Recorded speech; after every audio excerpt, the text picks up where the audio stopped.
How to rename an app folder on an Android phone. This video is brought to you by kids.education, your destination to download high-quality educational materials for your kids.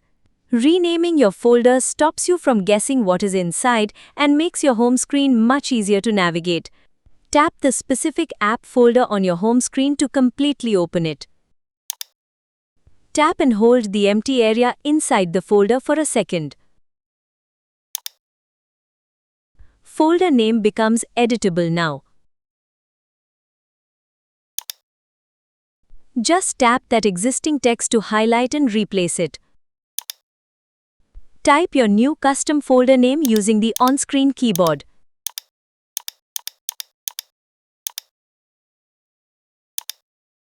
Tap Done to save the changes. Pro tip: you can insert an emoji into the text field to make your folder name visually stand out on your screen. Thanks for watching. Don't forget to like, share and subscribe for more step-by-step tutorials. Now that your apps are neatly named and organized, your next step is to put interactive live tools directly onto your display. Click the video on your screen to learn how to add a widget to the home screen on an Android phone right now.